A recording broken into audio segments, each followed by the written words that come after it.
Amen. Amen. Ano, blessed ba kayo? Last week ba may natutunan tayo dun sa what does it mean to be blessed? Kasi pag nakalimutan na yun, mahirap na, guys. Mahirap na. I'm promising po na I know na the last few months medyo hirap na maglagay ng mga notes. Pero yes, we do put yung mga notes po ng ating mga sharings. Nilalagay po siya sa online because I know na some of you, inaaral nyo rin naman. Wow. Sinishare nyo ba? Amen. Alam niyo ba na actually it takes a while po to make these kinds of PowerPoints. Pero kung magagamit po ng kapatiran, kung magamit niyo po to encourage you, if you want to put it on your Facebook, you want to put it on your thing, feel free po to do that. Amen. So balik po tayo dito sa series natin on being blessed to be a blessing. Amen. Now may question po ako sa inyo. I'm gonna start with this question. Do you want to receive blessings? Yes or no? O baka naman di kayo sigurado. Again, do you want to receive blessings? Oh, yung iba hindi, ayaw. Ay, yung follow-up question ko, do you want all God's blessings? Oy, wag kayong masyadong, yan yung part na medyo wag kayong masyadong madaling mag-answer. You know, I think most people would say na basta blessing, sige. Sige lang ng sige, talaga lang Pero marami pong mga blessing na actually some people, they will say, wag na lang. May papakita ko pong video for you guys. This is a very old video. I'm pretty sure I showed it to you before. Pero ang nangyari, challenge po yung mga parents na magbigay ng gift doon sa mga anak nila, pero hindi po magagandang gift. Tapos i-video daw nila kung ano yung response ng mga bata doon sa hindi magandang gift. Tingin nyo magiging masaya sila? Tingin nyo magiging thank you, ganyan. So, tingin nga natin. Open for Christmas. Merry Christmas! Pickles? Yuck!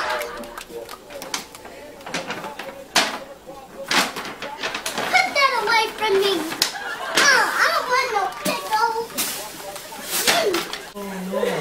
No, not that.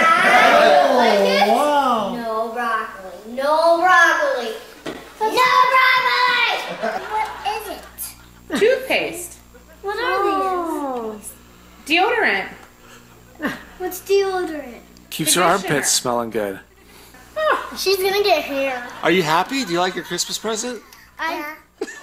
So, as you can see po, yung mga kids, many of them, hindi po nila nagustuhan yung gift na binigay sa kanila, di ba? Binalot pa. You know? Tapos sabi yung Merry Christmas, tapos nakita pickles. Or broccoli. I think po, the reason why hindi po tayo masyadong masaya dun sa lahat ng mga blessings is na may expectation tayo of what a good gift is. So, kunyari, pag bata ka, may naka-wrapper, wow, kala mo laruan na maganda. Di ba? Hindi yung broccoli. Hindi yung gulay. Hindi yung pickles, ganyan. Now, alam niyo po, again, last week we learned a very important truth po, no? Na all blessings come from God. Can I hear an amen? Pero hindi po lahat ng blessing look and feel good. And yun yung mga blessings na most people would say, Lord, thank you, pero no thank you. Parang ganon. Now, alam niyo po, this truth, makikita po natin, lalong-lalo na, I think we can see it in many stories po dun sa Bible. Pero especially po dun sa buhay nitong isang character po in the Bible. His name is Joseph. Okay, hindi po si Joseph yung asawa ni Mary, Joseph sa Old Testament. So today po, I wanted to share with you about Joseph and the gift of unwanted blessings. So before po tayo mag-start, mag-pray po tayo. Hallelujah. Lord, once again, we just want to thank you for your presence here with us. Lord, we remember yung mga kababayan namin, Panginoon. This week, talagang you have tried them once again. But Lord, we thank you na you have told us in your word to rejoice in the midst of our trials, because this is an opportunity for us to grow in our faith. So Lord, we pray na in the midst of this crisis, Panginoon, na you comfort our people. Lord, we pray for the families na nasirang kanilang bahay. Lord, na they might be feeling na devastated, they might feel so disappointed. But Lord, you remind them of your presence. Lord, sometimes we will never realize na ikaw lang talagang kailangan namin hanggang ikaw na lang ang meron kami. So Lord, we just pray for them. We also pray for us here, Panginoon. Lord, wala man kami doon, but hindi po maiksi ang iyong kamay. Lord, we thank you. We thank you for your blessings. In Jesus' name we pray, and the church will say, Amen. Bigyan po ng palakpak ang Panginoon. Hallelujah. So, we're talking about unwanted blessings, no? The first po na makikita natin sa buhay ni Joseph, an unwanted blessing, is the unwanted blessing of trials and tragedies. Nandito ba kayo? Hello? Parang hindi pa kayo, wala kayo masyadong energy. Ako nakapagsinigang na parang nabuhay. We can see po yung mga tragedy ng buhay ni Joseph. First of all, he came from a very broken family. Sino po sa inyo nag-watch ng video na pinadala ko? O yan. O 10 minutes, nakita nyo na yung revision ng buhay ni Joseph, di ba? So yung problems po dun sa family ni Joseph was there na before pa siya pinanganak. Yung tatay niya like to play favorites. Meron siyang favorite wife. Iyon ay si Rachel. And because paborito niya si Rachel, of course, paborito rin niya yung mga anak ni Rachel na si Joseph and si Benjamin. Now, alam naman po natin, kaya po talagang kailangan iisa lang ang asawa. Can I hear an amen? Hindi po maganda na may mga kasamang iba. Kasi magulo po talaga ang buhay at bahay na ganoon. This resulted in, pakita niyo yung family tree niya, in a terrible rivalry na napaka-bitter, hindi lang ng mga asawa, pati na ang mga anak. And again, yes, partly this is the fault of Jacob. Okay? Pero, parte rin, everybody is also responsible. Because yung si Leah, pati si Rachel, nang arkila pa ng mga ibang kakampi. Para maisahan yung kabila, parang ganyan. So, this, what we learned po, is na kahit na i-ignore nyo yung dysfunction ng family ninyo, sooner or later, lalabas rin yan. Yeah. Second thing, because jealous yung mga kapatid ni Joseph, okay, binenta po siya. Binenta siya as a slave for 20 pieces of silver. Okay? Now, noong time na yon, this is a common price rin naman for slaves if you are age 5 to 20 kasi bata ka pa. So, hindi ka pa masyadong, wala ka pang magagawang masyadong trabaho. But later on, nung time na ni Moses, the Old Testament law prescribes na dapat 30 pieces of silver ang ibabayad para sa isang slave. The fact na ang baba ng presyo ni Joseph nung binenta siya is a reflection nung pagtingin ng mga kapatid niya sa kanya. Nambababa. Gusto nila siyang, ibagsak talaga. Now, kayo po, many of you know the experience na kailangan yung iwanan yung inyong family. Madali ba? No. Many people, first week, talagang the homesickness is real, di ba? Yung kung may mga anak kayong baby, parang nararamdaman mong naririnig nyo sila, parang ganun. Di ba? But, guys, you are here as a worker. You are not a slave. You have rights.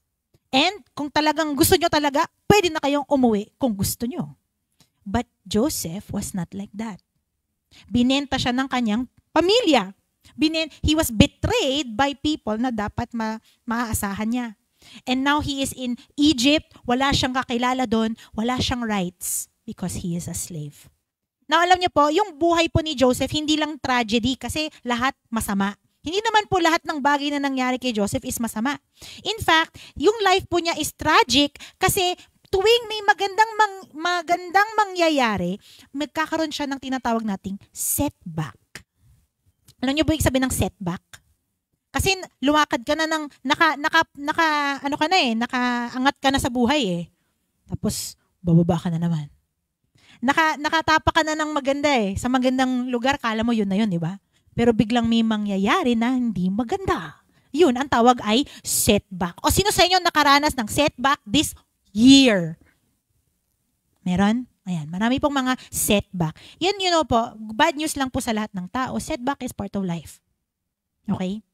Now, tingnan po natin yung some of the setbacks dun sa buhay ni Joseph. First of all, mahal siya ng kanyang ama, so binigyan siya ng coat of many colors. Wow. This coat po is symbol not only of the favor of his father, pero na talagang merong special siyang pagtawag. Meron po siyang special calling. But because of this coat, na-trigger yung mga kapatid niya. Na-trigger yung kanilang deep hatred at kaya siya binenta. Okay? So nakita niyo yun? Binigyan siya ng coat, binenta siya. Maganda ba yun? Kung alam ba ni Joseph na yung coat na yun, ang mangyayari is that, masisell siya as a slave, accept ba niya yung coat? No na lang, di ba? O second, nung na-sell na siya as a slave, dinala siya dun naging servant po siya in Potiphar's household. Nagtrabaho siya and scholars say, he's about 17 years old. Okay? 17. And dahil sa pagpupursige niya, dahil ang mabuti siyang magtrabaho, naging tinaas siya. Binigyan siya ng favor. Naging overseer siya nung household ni Potiphar. Pero dahil sa napakagaling niyang magtrabaho, pati yung asawa ni Potiphar, parang hinaharas na siya sexually. Inaakit siya. Pero siya naman, anong sabi niya? Yes or no? No. Sabi niya, no. Bakit ko gagawin yun? But dahil nasaktan siguro yung feelings ni wife, so inaccuse niya siya na inattack siya. Okay? So itong si Joseph, again, pinromote siya, and now, he's in prison. Makatiram ba yun? Di ba nakita niyo yun? So parang umangat siya. Every time na may umangat sa buhay niya, may mangyayari na setback. Nako. Again po, life is full of highs and lows. And setbacks are part of that. I think the reason why po kung bakit napakahirap ng setback, sometimes masama yung loob natin. Kasi we expect na kapag bumuti na, happily ever after na. Di ba? O, sino sa inyo, nung nagkatrabaho kayo, akala nyo, mababayaran ko na lahat ng utang namin. O, di ba? Tapos, ang nangyari pala within the first year, dumami pa yung utang mo. O, akala nyo, maayos na.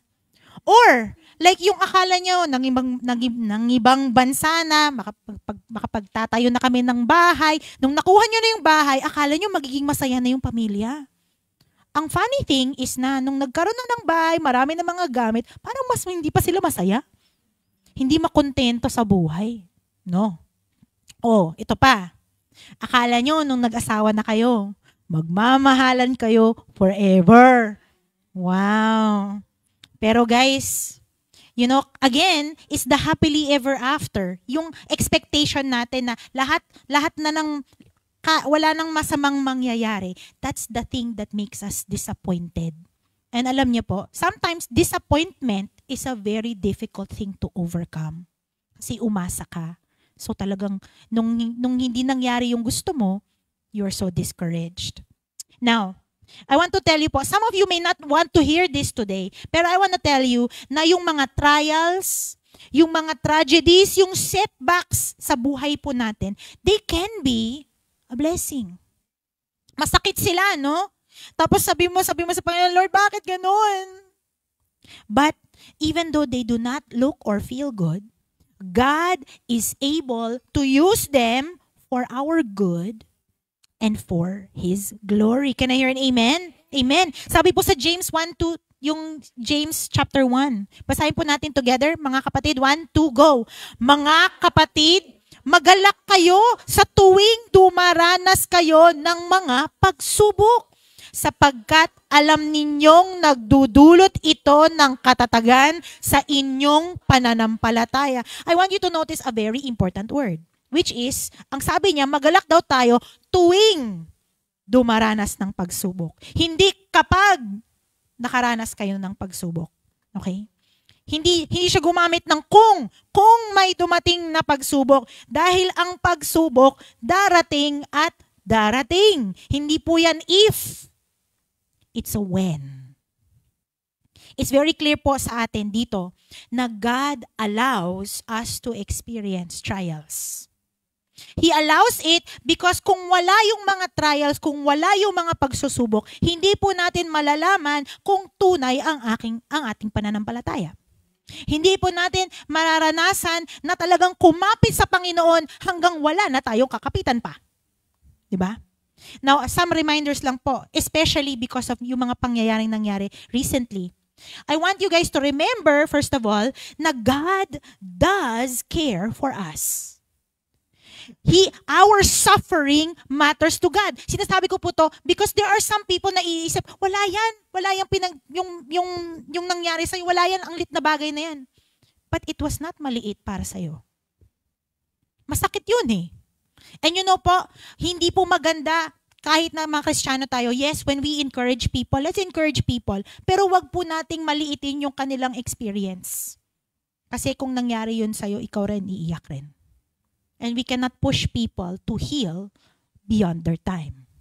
Pero we need to remember na in our suffering, God does care. How do I know that? Because sabi po sa Biblia, Psalm 34:18, the Lord is near to the brokenhearted. He saves those who are crushed in spirit. Sabi po sa Isaiah 43 na pag tayo dumaan sa, sa river, yung river, kung tayo dumaan sa apoy, sabi ng Panginoon, I will be with you. Can I hear an amen?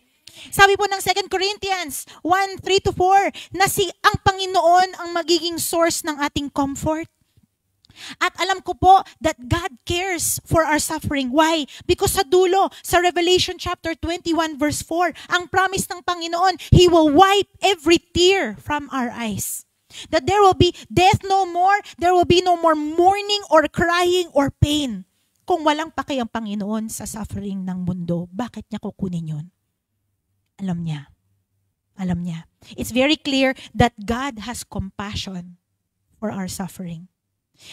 Another reminder I want to tell people is na wag po tayong magmadali to blame God pag dumating ang trials and tragedies.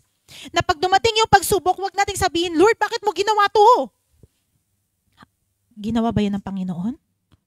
Or is that the consequence of your actions? Because pwede yun. Totoo naman po that God can create disaster. The Bible says that. Isaiah 45 verse 7 says that God is sovereign over prosperity and disaster. Pero wala po tayong karapatan na pag dumating yung sakuna, sabihin natin sa mga tao, ayan, kasi makasalanan kayo. It's true though, makasalanan tayo. And whenever the disasters come, it is an opportunity na tawagin natin ng mga tao na magbalik loob sa Panginoon. Pero tingin niyo po ba magbabalik loob ang Panginoon, magbabalik ang mga tao sa Panginoon kung tayo sabihin natin, ayan, kasi kasalanan mo. Hindi, di ba? Mas parang mamumuhi pa sila sa atin kasi wala tayong compassion.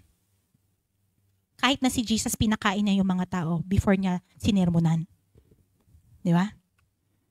Whenever we see and experience trials, meron po akong ipaparemind sa inyo, okay? Some of you need this, and some of you need to share this to someone. Pag tayo dumadaan sa pagsubok, number 1, remember, God is sovereign. Yes, hindi po natin, yung mga weather reports, report lang yan eh, they cannot predict. Yung hindi po nila kayang sabihin talagang kung ano talaga yung mangyayari. They are guessing. God is in control. Can I hear an amen? Nako, God is in control. Can I hear an amen? Another thing we learn is that remember God's compassion. Yes, God cares for His people. Yes, God hears His people. And yes, God loves our country. And third, pag dumating yung sakuna, let's remember na may plano ang Panginoon. Can I hear an amen? Mahirap maintindihan ang mga galaw ng Panginoon. But the Word says that He is working all things for our good and His glory. So again, I think dyan pa lang makita po natin that, we want blessings, pero there are blessings like yung unwanted blessing of the trials and the tragedies. But in those cases, let's see yung sovereignty ng Panginoon and see that as a blessing in disguise. Na doon po sa buhay ni Joseph, there's a second unwanted blessing, and I call it the unwanted blessing of talents. Uy, kayo ba may talent? May talent ba kayo? Baka naman wala mo. Kala nyo lang yun. Ang question po is, ano ba yung talent? Okay, yung pagkanta lang ba yan? Yung pagsayaw? Pagluto? O ganyan? Now, I want to define po yung talents according to yung, naalala niyo yung story ng parable of the talents. Talent is an ability. Okay? Pero it can also include yung mga spiritual gifts, kung may binigay pong position of influence sa atin, if we have any kind of wealth, if we have any kind of resource, kakayanan, kaalaman, lahat po ng ibinigay ng Panginoon, we can consider that a talent. Now, if you remember doon sa story po ng Parable of the Talents, may isang master na gustong pumunta sa isang trip. Bago siya umalis, nagbigay siya ng 5 talents sa isang servant. He gave 2 talents dun sa isa, sa pangalawa, tapos yung sa pangatlo, isa lang. Okay? Now, God expects, yung master expects na, in-entrust ko to sa'yo, pinagkalob ko sa sa'yo, ngayon, gamitin mo siya, ha? Para pagbalik ko, i-check ko yan, ha?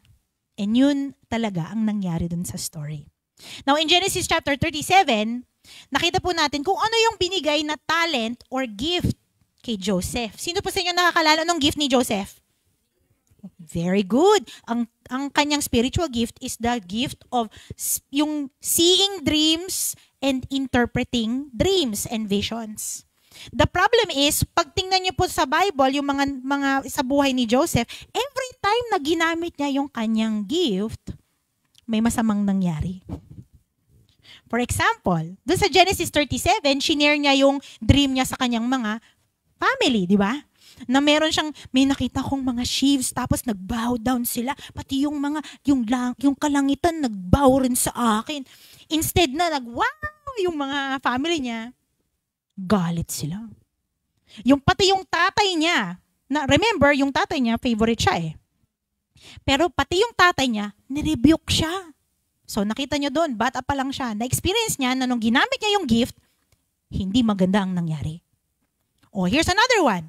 Nung napunta na po siya sa preso, na preso po si Joseph kasi inaccuse siya nung asawa ni Potiphar na hinaras siya, ganyan.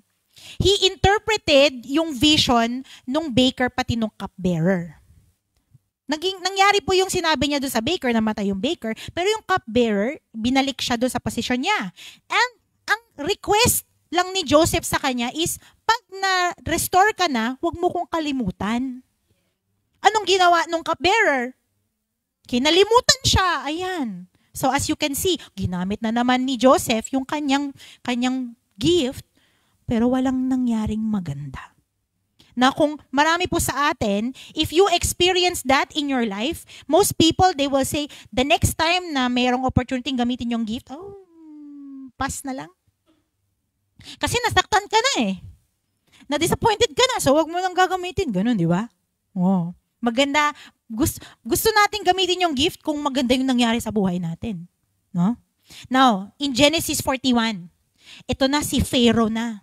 Naalala na siya nung cupbearer, so pinatawag siya dun sa maging audience kay Pharaoh. Sabi niya kay Joseph, may dream ako, pero walang maka-interpret.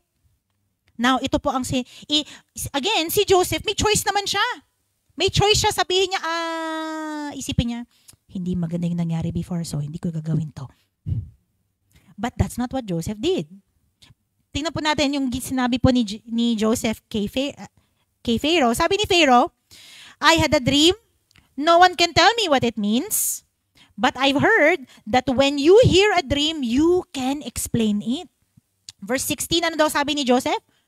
I can't do it, but God will give Pharaoh the answer he wants. So, kita niyo po yun, hindi lang na Joseph not only used his gift, he also acknowledged the Lord. Na this gift is not, hindi ko to abilidad, this is through God. Okay? Now, besides yung spiritual gift ni Joseph, God gave Joseph favors. He gave him success. He gave them positions of influence. For example, 'Di ba? Yung first, after na he was sold as a slave, naging helper po siya doon sa household ni Potiphar. The Bible says that Joseph found favor in the eyes of Potiphar, kaya siya itinalaga na maging overseer ng household ni Potiphar. Nung napreso si Joseph, wow, kala nyo tapos na yung story niya, no? Napreso siya, and again, he found favor in the eyes of the prison warden. Remember, nasa preso na siya. And now, binigay sa kanya ang lahat ng mga ginagawa doon sa preso. Ang galing, di ba? Ang galing. And then finally, nung after he interpreted yung dream ni Pharaoh, he found favor in the eyes of Pharaoh. And then si Pharaoh, ginawa siyang gobernador ng buong Egypt. Guys, bakit ganon? Bakit parang lahat ng parang ang daming favor na binibigay kay Joseph? Is it because magaling siya? Is it because baka naman meron siyang ibang ano bang gayuma meron ka? Na lahat ng tao nagiging, sa kanya. Bakit? It's because of God. It's because God gave him favor. And alam niyo po, I can testify to this, mga kapatid. I have experienced the favor of God. I really believe that. I have experienced na, in times where nagsabi sa akin, hindi masama yung ugali niyan. Pero nung nagpray ako, bakit mabait siya sa akin? Kaya palagi lang akong deadma lang. Hindi ko kung may nagsabi sa akin hindi maganda yung person na yan, I just ask for the favor of the Lord. And I've experienced it. Alam niyo po what I love about Joseph? Again, remember, he starts from zero, di ba? He's a slave. Pero wherever God placed him, nagtrabaho siya ng faithful. Can I hear an amen? He worked hard, he was honest, he was loyal, and he honored God. And I believe na that is why God kept on giving him favor. That is why God kept on giving him success. Bakit naman tayo aasa na magkaroon ng favor hindi maayos ang ating trabaho? Can I hear an amen? Sabi po sa Ephesians 6 verse 5. Basahin po natin 1, 2, go. Obey your earthly masters with respect and fear and with sincerity of heart, just as you would obey Christ. Kung saan po tayo inilagay ng Panginoon, let us honor God. Kasi kahit na sinong pinagsisilbihan natin, ultimately po, sino po ang boss natin? Si God. Sino ang Lord ng buhay natin? Sabihin natin, yung employer ko kasi nagbibigay ng sweldo ko. No! God is the one who gives your salary. Si God ang bumubuhay sa inyo. Si God ang Lord ng buhay mo. And so whoever you are serving, kung nasa preso ka pa, honor God. Honor God. Can you hear an amen? Now, last week po natutunan natin that blessing comes with responsibility. Nako. Kung narinig ko lang na may responsibility pala, wag na lang, Lord, kasi bigat na ako eh. Pero guys, you have received blessing. And with that blessing comes responsibility, and with that responsibility comes this A word. What's that A word? Nako, accountability. My mommy is an accountant. She counts money. Pero in a way, ang trabaho niya is to make sure na yung sinabing pumasok na pera, yun ang pumasok. At yung sinabing yung pera na lumabas, yun rin yung lumabas na pera. Accountability is like that. Now, alam niyo po ba, sabi ng Biblia na one day, tayong lahat, magtinginan nga tayo, ayan. One day, bawat isa sa atin ay tatayo sa harapan ng Panginoon. Tatayo tayo sa harap ng Panginoon at tatanungin niya tayo, anong ginawa mo sa binigay ko sa'yo? There will be a judgment. There will be accounting. And you know po, according to James 4:17, if you know what is right, pero hindi mo ginawa, iyon ay kasalanan sa Panginoon. Ni isa sa atin walang makapagsasabi na walang ibinigay ang Panginoon. The fact that you are here means you have been blessed. Ang question is, anong gagawin mo dun sa time na ibinigay ng Panginoon sa inyo? Whether that is 2 years, 6 years, 12 years, 1 year, 3 months. Honor God. Honor God by living and doing what is right. Can I hear an amen? Nalala niyo po yung balik po tayo dun sa parable of the talents. Nung bumalik yung boss. Bumalik yung boss. Tapos nakita niya yung kanyang isang, tinanong niya dun sa kanyang, yung binigyan niya ng mga talent. Yung 5 na talents, ininvest niya, naging 10. Wow, sabi ng Panginoon sa kanya, well done, good and faithful servant. Yung may 2 talents, siya rin, ininvest rin niya, ginamit niya ng sa wastong paraan. Yung 2, naging 4. Wow. Diba? Ano nangyari dun sa 1? Naghukay siya, tinago niya, tapos sabi niya sa boss niya, kasi takot ako na may mangnakaw, so nilagay ko siya sa ilalim ng ground, ganyan.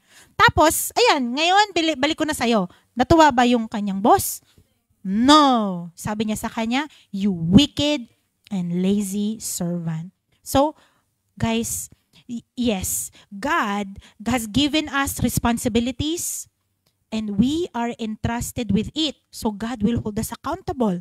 Now, alam niyo po, in the midst of all these tragedies, pakita mo nga yung picture ko, sa lahat-lahat ng mga nangyari doon sa buhay ni Joseph, ang nakikita ko po is that even though yung mga gifts, yung mga blessings ng Panginoon, sabihin ng ibang tao, wag na lang Lord.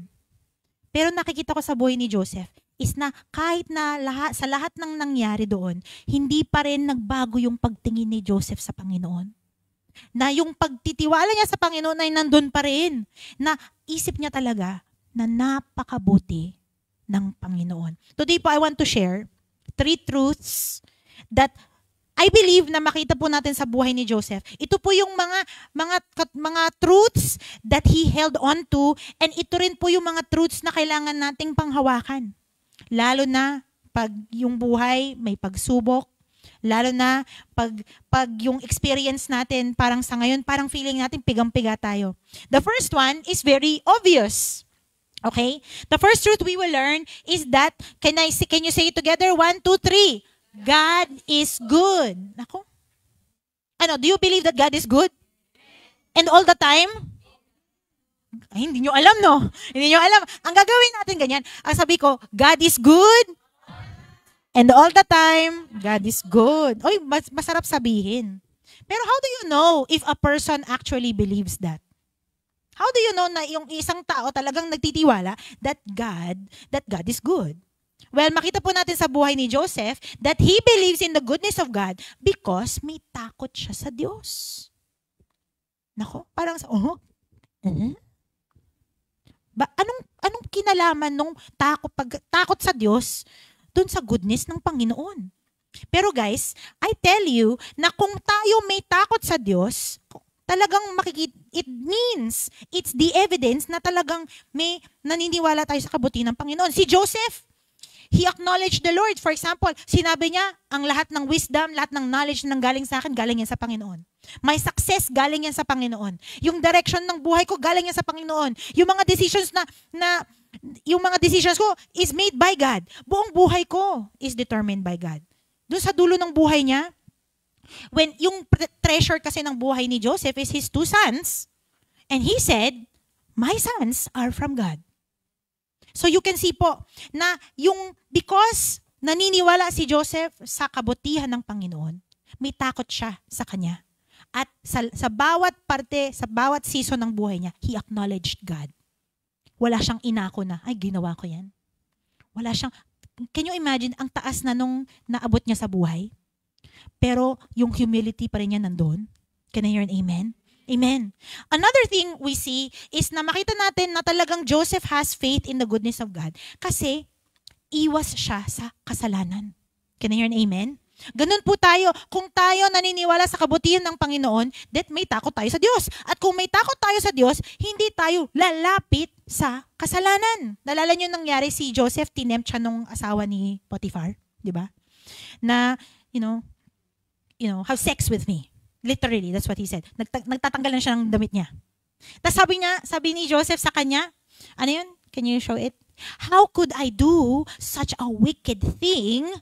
It would be a great sin against God. So, kita nyo yung perspective ni Joseph. Hindi niya sinasabi na, kasi wala akong time ngayon. Hindi maganda yung time ngayon. No, he is not going to do it because it is sin against God. Another one, nung finally na-meet niya yung mga kapatid niya as hindi siya na-recognize, meron siyang opportunity na mag-take revenge. Rest back. Ngayon, nakita nyo na. Binenta nyo ako, ha? Ngayon, mararamdaman nyo yung kamandag. Parang ganyan. Pero hindi. To assure them, sabi niya sa kanila, one time he said, I am a God-fearing man. If you do as I say, you will live. Can you imagine that? Na kahit na meron na siyang kapangyarihan, talagang pahirapan yung buhay nila, hindi niya ginawa. He's saying na, may takot ako sa Diyos. Huwag kayong matakot sa akin. Galing, di ba? So as you can see po, from Joseph, we learn such an important truth, no? That to fear God is to trust in His goodness. Okay? And, yung number 2, if you trust in God's goodness, we will stay away from sin. Wow. Now, yun yung first na truth, no? The first truth is that God is good. The second truth that will help us to persevere and serve the Lord is this, that God's plans are good. And hindi pa yan, ang susunod. And they are better than mine. Napaka-importante po yung second part na yan. Kasi some of us, naniniwala man tayong maganda yung plano ng Panginoon. Sometimes, ang feeling lang natin, mas maganda yung plano ko eh. Pwedeng sabihan ko na lang sa Panginoon kung ano yung gusto ko. Parang ganon. Di ba? Now, tandaan niyo po balik tayo. Si Joseph was 17 years old nung binenta siya as a slave. And he stayed in Egypt for more than 20 years and then after 20 years, doon niya na-meet yung kanyang mga kapatid once again. Okay? Nung una, meron yata akong picture dyan eh. Nung una, they cannot recognize him. And again, Joseph had an opportunity na mag-rest back ngayon. Nung una, binenta niyo ako 20 pieces of silver lang. Ganon. Pwede niya silang sirain. Hindi ko kayo kailangan, babalik ako na yung tatay ko, kayo, patay na kayo ganyan. But no. I want to read kung ano yung sinabi ni Joseph sa kanila. Genesis chapter 45, sabi niya sa verse 4, I am Joseph. Ito na po yung part na ni-reveal niya yung sarili niya sa kanyang mga kapatid. I am Joseph, your brother, whom you sold into slavery in Egypt. But don't be upset. And don't be angry with yourselves for selling me to this place. Bakit? It was God who sent me here ahead of you to preserve your lives. So nakita nyo, sa mata ng tao, nangyari itong kay Joseph kasi ang sama-sama ng ginawa ng mga kapatid niya. Bininta siya. But he is saying, you had a plan, but God's plan is better. I had a plan, and God's plan is better. Ang pinaka-paborito, obviously, natin kay Joseph, yung Genesis 50:20, no? Basahin nga natin together. 1, 2, go.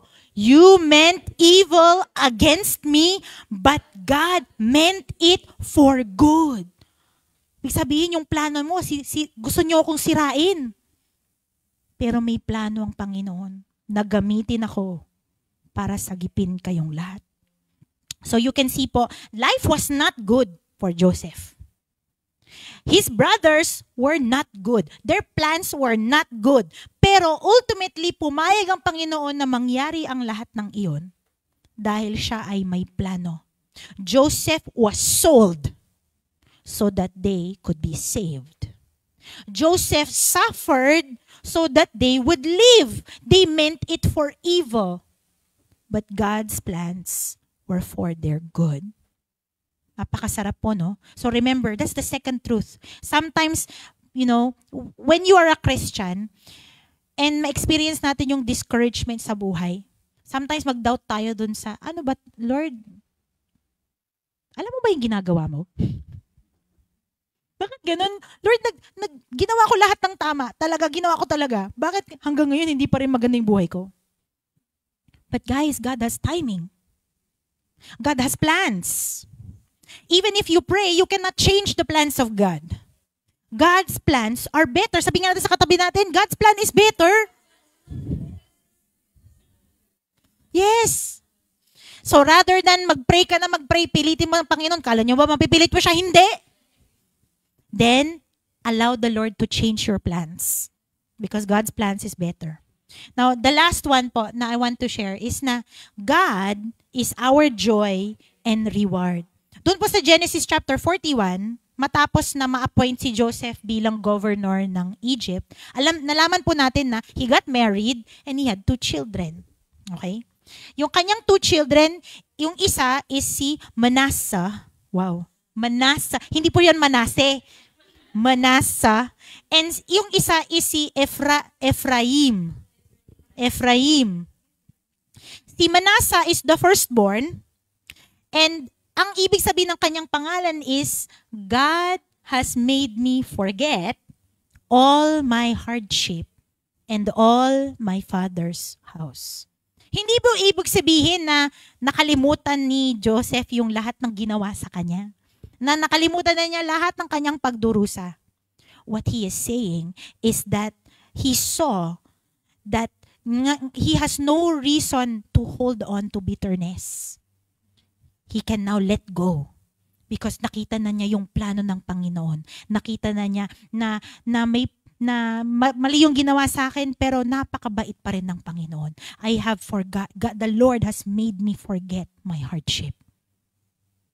Wow. And you know po, in the end, si Manasseh becomes the largest tribe in Israel. That's cool, di ba?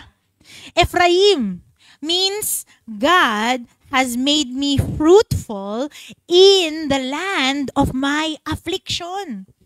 I want you to notice po, the fruitfulness, hindi po yan after affliction. Yung pagka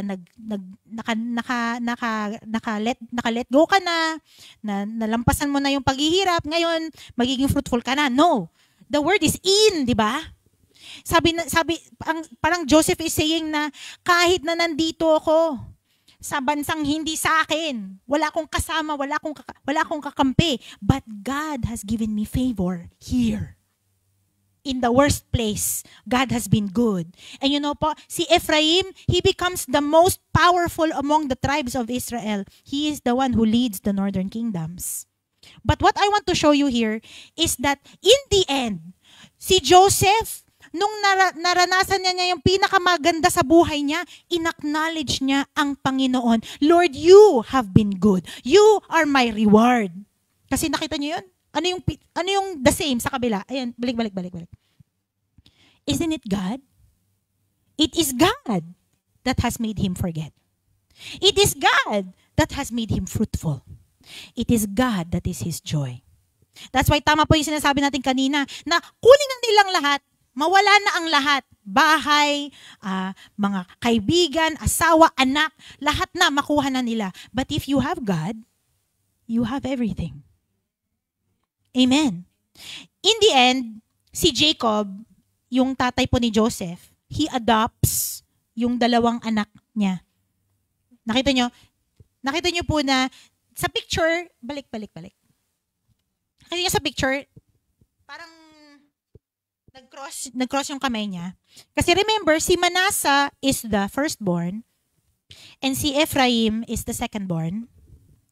Pero instead na ibigay kay Manasseh yung blessing ng firstborn, ibinigay yung blessing of the firstborn kay Ephraim. I want to show you po why this is significant. Ano ba, why did Jacob need to adopt those 2 boys? First of all, I think this is about restoration. Okay? This is restoration kasi remember, si Joseph, he was sold to be a slave.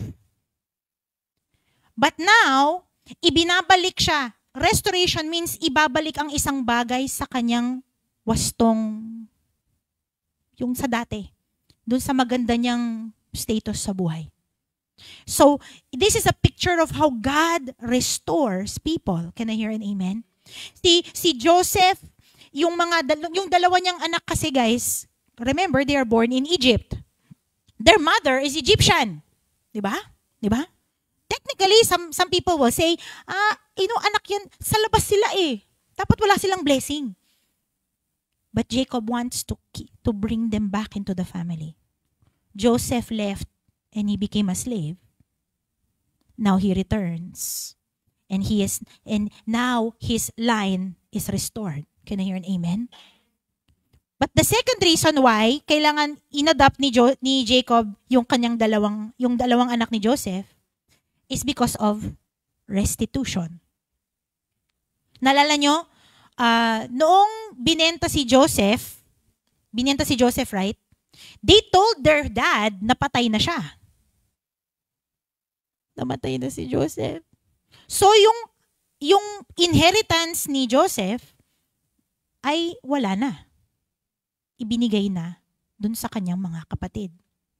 But because inadopt ni Jacob yung dalawang anak ni Joseph, Joseph is now given a double portion of the inheritance. Yung inheritance na nawala ay hindi lang ibinigay, doble-doble pa. Kaya nga walang tribe of Joseph. Because may dalawa. There's the tribe of Manasseh and the tribe of Ephraim. Alam niyo po, I'm not telling you na, ayan, sige, magsilbi tayo sa Panginoon, may double portion.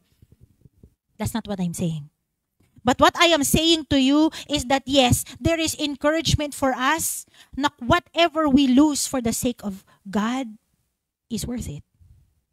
Sabi po sa 1 Peter chapter 5, some of you really need to hear this. Sabi niya, ito po ay promise sa atin. Pagkatapos ninyong magdusa ng kaunting panahon, ang Diyos na pinagmumulan ng biyaya at tumawag sa inyo na maging kabahagi ng kanyang walang hanggang kalwalhatian kay Kristo, ang siya ring magpapanumbalik, magpapatibay, at magpapalakas sa inyo. God is going to restore. God is going to pay the restitution. Hindi po tayo, in this life, yes, may mga times na feeling natin, parang ang sayo ng mga friends ko. Na-experience niyo na yan? Parang sabi mo, parang mas madali yung buhay nila, oh. Nafo-FOMO ka, tumingin ng Facebook, ayan. But guys, you do not need to be envious of them. Our inheritance is in heaven. And that cannot be compared sa pagdurusa natin dito sa buhay na to. The main thing po is na yung adoption nung dalawang anak ni Joseph points us to the plan of God even for us. I want to show you my picture. Tayo po, hindi po tayo parte ng unang covenant. Hindi tayo mga Hudyo. Sino pa sa inyo? Baka naman descendant kayo ni hindi lang kayo nagsabi. Wala, di ba? Technically, according to the first plan, hindi tayo kasama. But because we have been adopted into the family of God, we are now children of God. Can you tell that person, you are a child of God? Ate, you are a child of God. Yes. And so, guys, bilang mga anak ng Diyos, kung tayo ay anak ng Diyos, wag na po tayong self-pity. Parang nabubuhay ka na, kinawawa ka ng buhay. Kapatid, hindi ka, and remember guys, sa Pilipino, yes, hindi maganda yung dating ng adopted ka eh. Ganyan yung tingin, di ba? Ampun ka lang. Ako yung tunay. Parang ganyan. No. Guys, tayo, yes, inampun tayo ng Panginoon, pero tayo bilang mga anak ng Diyos, nasa sa atin ang lahat ng inheritance. Co-heirs with Christ. And ang guarantee is the Holy Spirit Himself. God tells us na we have every spiritual blessing in Christ because of our adoption through Christ. Can I hear an amen? Bigyan po ng palakpak ang Panginoon. Hallelujah. So again, napakarami pong unwanted blessings. Sometimes, yung mga sakuna sa buhay, yung mga hindi natin inaasahang mangyari. at the time, talagang mahirap, masakit, medyo magsi-self-pity ka sa sarili mo, but today I remind you that God is working for your good. God is working for your good and His glory. And so magtiwala tayo sa Panginoon, lumapit tayo sa Kanya. And let's obey Him. Let's pray po. Hallelujah.